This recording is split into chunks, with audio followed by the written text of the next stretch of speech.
वायुस्तत्त्वं यजुर्वेदस्वरूपं श्रीमहालक्ष्मी प्रीत्यर्थम् अर्थार्थे मध्यमचरित्रजपे विनियोगः। सर्वरषु गदेषु कुलिशं पद्मं धनुः कुण्डिकां दण्डं शक्तिमसिं च चर्मजलजं घण्टां सुराभाजनं शूलं पाशसुदर्शने च दधतीं हस्तैः प्रवालप्रभां सेवे सैरिभमर्दिनीमिह महालक्ष्मीं सरोजस्थितां। ऋषिर्वाच देवासुरमभूद्युद्धं पूर्णमब्धशतं पुरा महिषे सुराणामधिपे देवानां च पुरन्दरे तत्रासुरैर्महावीर्यैर्देवसैन्यं पराजितं जित्वा च सकलां देवानिन्द्रो भून्महिषासुरः। ततः पराजिता देवाः पद्मयोनिं प्रजापतिं पुरस्कृत्य गतास्तत्र यत्रेश गरुडध्वजौ यथा वृत्तं तयोस्तद्वन्महिषासुरचेष्टितं त्रिदशः कथयामासुर्देवाभिभवविस्तरं सूर्येन्द्राग्निलेन्दूनां यमस्य वरुणस्य च अन्येषां चाधिकारां स स्वयमेवाधितिष्ठति। स्वर्गान् निराकृताः सर्वे तेन देवगणा भुवि विचरन्ति यथा मर्त्या महिषेण दुरात्मना। एतद्वः कथितं सर्वममरारिविचेष्टितं शरणं च प्रपन्ना स्मो वधस्तस्य विचिन्त्यताम्। इत्थं निशम्य देवानां वचांसि मधुसूदनः चकारकोपं शम्भुश्च भ्रुकुटिं कुटिलाननौ ततोऽतिकोपपूर्णस्य चक्रिणो वदनात्ततः निश्चक्राममहत्तेजो ब्रह्मणः शङ्करस्य च अन्येषां चैव देवानां शक्रादीनां शरीरतः निर्गतं सुमहत्तेजस्तच्चैत्यं समगच्छत अतीव तेजसः कूटं ज्वलन्तमिव पर्वतं ददृशुस्ते सुरास्तत्र ज्वाला व्याप्तदिगन्तरम् अतुलं तत्र तत्तेजः सर्वदेव शरीरजम् एकस्तं तदभून्नारी व्याप्तलोकत्रयं त्रिषा यदभूत्साम्भवं तेजस्तेनाजायत तन्मुखं याम्येन चाभवं तेषा बाहवो विष्णुतेजसा सौम्येन स्तनयो युग्मं मध्यं चैन्द्रेण चाभवत् वारुणेन च जम्भोरोलितं वस्तेजसा भुवः ब्रह्मणस्तेजसा पादौ तदङ्गुल्योक्ततेजसा वसूनां च कराङ्गुल्यः कौबेरेण च नासिका तस्यास्तु दन्ताः सम्भूताः प्राजापत्येन तेजसा नयनत्रितयं जग्मे तथा पावकतेजसा भ्रुवौ च सन्ध्ययोस्तेजः श्रवणावनिलस्य च अन्येषां चैव देवानां सम्भवस्तेजसां शिवा ततः समस्तदेवानां तेजो राशिसमुद्भवां तां विलोक्य मुदं प्रापुरमरा महिषार्दिताः। ततो देवा ददुस्तस्यै स्वानि स्वान्यायुधानि च शूलं शूलाद्विनिष्पृश्य ददौ तस्यै पिनाकदृक् चक्रं च दत्तवान् कृष्णः समुत्पाट्य स्वचक्रतः शङ्खं च वरुणः शक्तिं ददौ तस्यै हुताशनः मारुतो दत्तवान् शापं बाणपूर्णे दधेषु हि वज्रमिन्द्रः समुत्पाट्य कुलिशादमलाधिपः ददौ तस्यै सहस्राक्षो घण्टामैरावताद्गजात् कालदण्डाद्यमोदण्डं पाशं शाम्बुपतिर्ददौ प्रजापतिश्चाक्षमालां ददौ ब्रह्माकमण्डलं समस्तरोमकूपेषु निजरश्मिर्दिवाकरः कालश्च दत्तवान् खड्गं तस्यै चर्म च निर्मलं क्षीरोदश्चामलं हारमदरे च तथाम्बरे चूडामणिं तथा दिव्यं कुण्डले कटकानि च अर्धचन्द्रं तथा शुभ्रं केयूरां सर्वबाहुषु नूपुरौ विमलौ तद्वद्ग्रैवेयकमनुत्तमम् अङ्गुलीयकरत्नानि समस्ता स्वङ्गुलीषु च विश्वकर्मा ददौ तस्यै परशुं चाति निर्मलम् अस्त्राण्यनेकरूपाणि तथा भेद्यं च दंशनम् अम्लानपङ्कजां मालां शिरस्युरसि चापराम् अददज्जलधिस्तस्यै पङ्कजं चातिशोभनम् हिमवान् वाहनं सिंहं रत्नानि विविधानि च जदावशून्यं सुरया पानपात्रं धनाधिपः शेषश्च सर्वनागेशो महामणिविभूषितं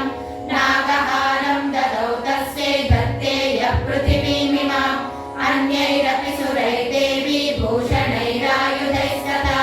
सम्मानिता ननादोच्चैः साटहासं मुहुर्मुहुः तस्यानादेन घोरेण कृत्स्नमापूरितं नभः अमायतातिमहता प्रतिशब्दो महानभूत् चक्षुभुः सकला लोकाः समुद्राश्च कंपिरे चचालवसुधा चेलुः सकलाश्च महीधराः जयेति देवाश्च मुदा तामोचुः सिंहवाहिनी तुष्टुभुर्मुनयश्चैनां भक्तिनम्रात्ममूर्तयः दृष्ट्वा समस्तं संक्षुब्धं त्रैलोक्यममरालयः सन्नद्धा किल सैन्यास्ते समुत्तस्तुरुदायुधाः आकिमेतदिति क्रोधादाभाष्य महिषासुरः अभ्यधावत तं शब्दमशेषैरसुरैर्वृतः सददर्श ततो देवीं व्याप्तलोकत्रयं त्रिषा पादाक्रान्त्या नतभुवं किरीटो लिखिताम्बरं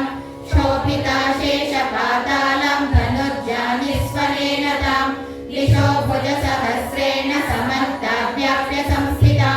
ततः प्रवृते युद्धं तया देव्या सुरद्विषा शस्त्रास्त्रैर्बहुधा मुक्तैरादीपितदिगन्तरं महिषासुरसेनानीश्चिक्षुराभ्यो महासुरः युयुधे चामरश्चान्यैश्चतुरङ्गबलान्वितः रथानामयुतैः षड्भिरुदक्राभ्यो महासुरः अयुध्यतायुतानां च सहस्रेण महाहनुः पञ्चाशद्भिश्च नियुतैरसिलोमा महासुरः अयुतानां शतैः षड्भिर्बाष्कलो युयुधे रणे गजवाजिसहस्रौघैरनेकैः परिवारितः वृतो रथानां कोट्या च युद्धे तस्मिन्न युध्यत बिडालाख्यो युतानां च पञ्चाशद्भिरथायुतैः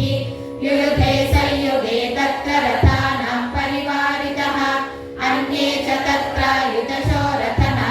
रथनागहरैर्वृताः युयुधः संयुगे देव्या सह तत्र महासुराः कोटिकोटिसहस्रैस्तु रथानां दन्तिनां तथा अयानां च वृतो युद्धे तत्राभून्महिषासुरः तोमरैर्भित्तिपालैश्च शक्तिभिर्मुसलैस्तथा युयुधः संयुगे देव्या खड्गैः परशुपट्टिशैः केचिच्च चिक्षिपुःशक्तिः केचित् पाशास्तथा परे देवीं खड्गप्रहारैः सुतेतां हन्तुं प्रचक्रमुः सापि देवी ततस्तानि शस्त्राण्यस्त्राणि चण्डिका लीलयैव प्रतिच्छेद निजशस्त्रास्त्रवर्षिणी अनायस्तानना देवी स्तूयमाना सुरर्षिभिः मुमोचासुरदेहेषु शस्त्राण्यस्त्राणि चेश्वरी सोऽपि क्रुद्धोद्धुतसटो देव्या वाहनकेसरी चचारासुरसैन्येषु वनेषु बहुताशनः निःश्वासान्मुमुचेयाश्च युध्यमाना रणेऽम्बिका तयेव सद्यः सम्भूता गणाः शतसहस्रशः युयुधुस्ते परशुभिर्भिन्दिपालासि पट्टिशैः नाशयन्तो सुरगणां देवीं शक्त्युपबृंहिताः अवादयन्त पटकां गणाः शङ्खास्तथा परे मृदङ्गाश्च तथैवान्ये तस्मिन् युद्धमहोत्सवे ततो देवी त्रिशूलेन गदया शक्तिरुष्टिभिः खड्गादिभिश्च शतशो निजघानमहासुरान् पातयामास चैवान्यान् घण्टास्वनविमोहितान् असुरान् भुवि पाशेन बद्ध्वा चान्यान् कर्षयत् केचिद्विधा कृताः तीक्ष्णैः खड्गपातैस्तथा परे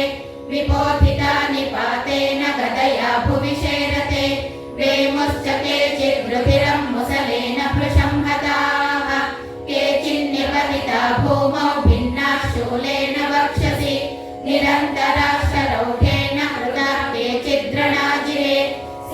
प्राणानुकारिणः प्राणान् मुमुचुस्त्रिदशार्दनाः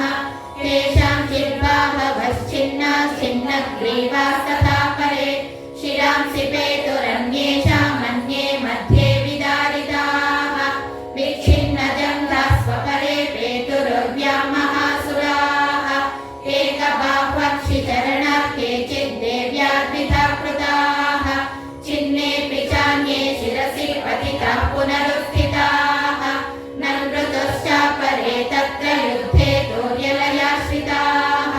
कबन्धाश्चिन्नशिरसः खड्गशत्रुष्टिपाणयः तिष्ठ तिष्ठेति भाषन्तो देवी मन्ये महासुराः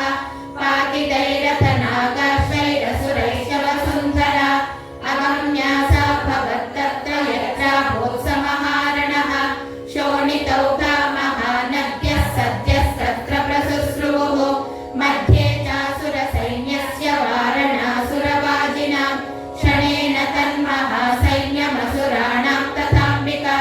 निन्ये क्षयं यथा वह्निस्तृणदारुमहाचयं स च सिंहो महानादमुत्सृजन्धुतकेसरः शरीरेभ्यो मरारीणामसोनिव विचिन्वति देव्या गणैश्च तैस्तत्र मृगयुद्धं तथासुरैः यथैषां तुदुषुर्देवाः पुष्पवृष्टिमुचो दिवि स्वस्ति श्रीमार्कण्डेयपुराणे सावर्णिके मन्वन्तरे देवी माहात्म्ये